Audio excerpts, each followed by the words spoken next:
अस्सलामु अलैकुम वरहमतुल्लाहि वबरकातुह। बिस्मिल्लाहिर्रहमानिर्रहीम।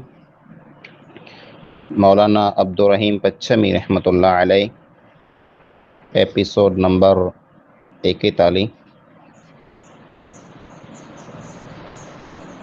मौलाना जा मुख़्तलिफ़ वाक़िया तंहिंजो ज़िक्र हलियो पिए।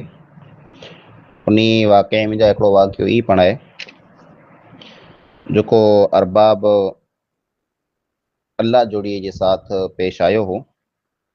मौलाना जो तौहीद जे मुतालिक़ सम्झाए जो अंदाज़ अहिड़ो निरालो हो जे जंहिं माण्हूअ खे पाण तौहीद जे बारे में सम्झाईंदा हुआ, सेखारींदा हुआ, त उहो माण्हू उन ॻाल्हि में जा मुतासिर थींदो हो, यानी असर क़बूल कंदो हो।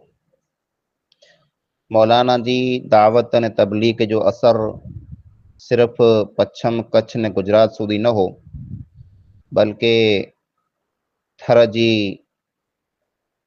बयाबान ज़मीने में मौलाना जी तौहीद जो बिज पोखाणो। अरबाब साहिब जेको आहे, अरबाब तुगाजी, अरबाब ताज मोहम्मद ने अरबाब अल्लाह जुड़ियो, ई नोड़े अरबाब हुआ। ऐं ॿिया रायमा अरबाब नूर मोहम्मद ने अरबाब मीर मोहम्मद सिंघियाल वारो, अरबाब तमाची, अरबाब मोहम्मद उस्मान रायमो, ई मड़े उन ज़माने में शादियूं कंदा हुआ राजपूत न ठकरे में।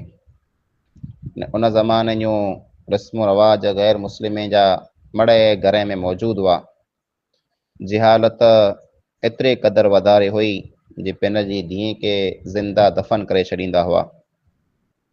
तंहिंजी वजह से जे असांजो को जमाई न बने, असांजी धीअ कंहिंजे घर में न वञे, तंहिं लाइ करे पिन जी धीअ खे दफ़न करे छॾींदा हुआ। धीअ खे दफ़न करे जे ताल्लुक़ से मौलाना अब्दुर रहीम पच्छमी रहमतुल्लाह अलैह अरबाब अल्लाह जुड़ी के समझायो जे अल्लाह ताला कुरान में फरमाए तो व इदल मऊदतु सुइलत,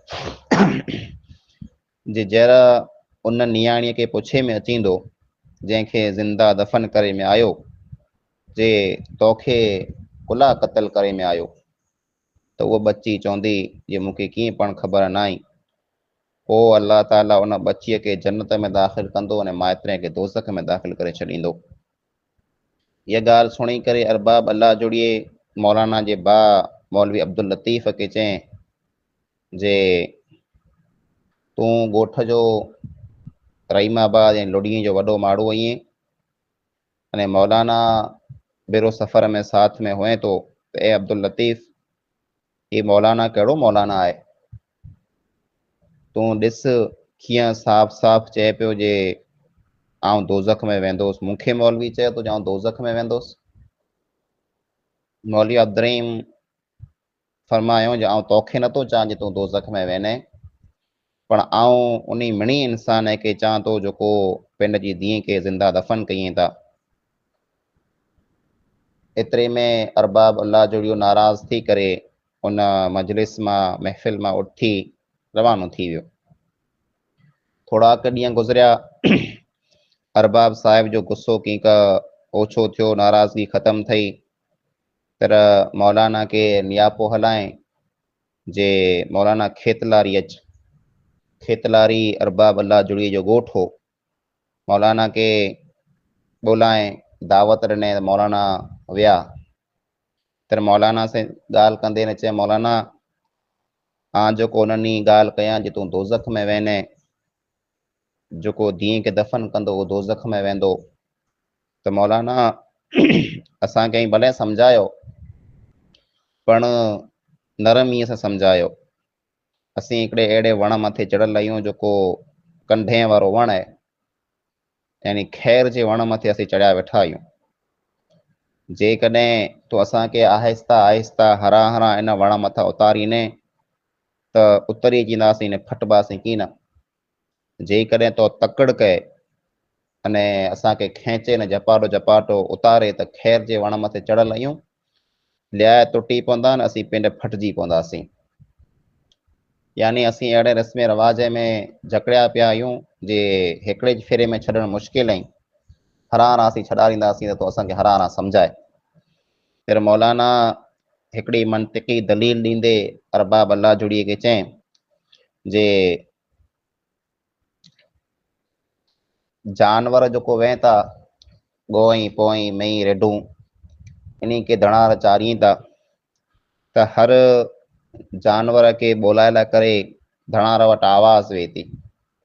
गुआर वेही त गोई खे जरा पिंड ॾांहुं ॿोलाए त उन वटि पिंड जी अलॻि आवाज़ वेहे थी जंहिंसे गोई खे जरा सॾु करे त गोई हलायूं अचे।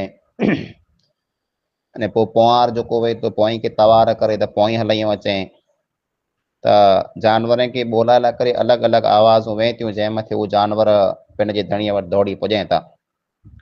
पण हरण खे ॿोलाए करे को आवाज़ नथी वेहे।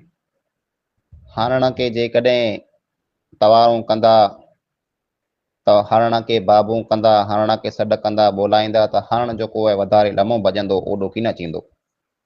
हरण जो जेकॾहिं शिकार करिणो आहे हरण खे क़ाबू करिणो आहे त हिकिड़ो ई तरीक़ो आहे बंदूक खपे ऐं बंदूक हणिजे धक लॻे त हरण अचे हथ में न लॻे त भॼी वञे। आहिस्ता इहा मिसाल एतिरे लाइ करे ॾियां थो जे ॿिया माण्हू जेको नंढा रहिया सिना रहिया उन खे त आहिस्ता आहिस्ता सम्झाएसि उहे कंट्रोल में अची वेंदा। पण ऐं क़ौम जा रहनुमा रहबर आहियो पटेल आगेवान आहियो वॾेरा आहियो ऐं हणण आहियो आंखे तवारूं कंदासीं आंखे पुकारूं कंदासीं त ऐं कॾहिं हथ में की न अचींदा। एतिरे कुफर में जा शिरक में जा बिदत में जा रस्म रवाज मां कढे लाइ करे हिकिड़ो ज रस्तो आहे जे आंखे डायरेक्ट चोखी ॻाल्हि चवाजे जे आंजे मग़ज़ में अची करे लॻे ऐं आंखे सम्झे में अचे त ऐं कुफर मां हथ कढी लाहियो अने रस्म रवाज मां हथ कढी लाहियो न आ पुठियां क़ौम पण रस्म रवाज मां हथ कढी लाहे।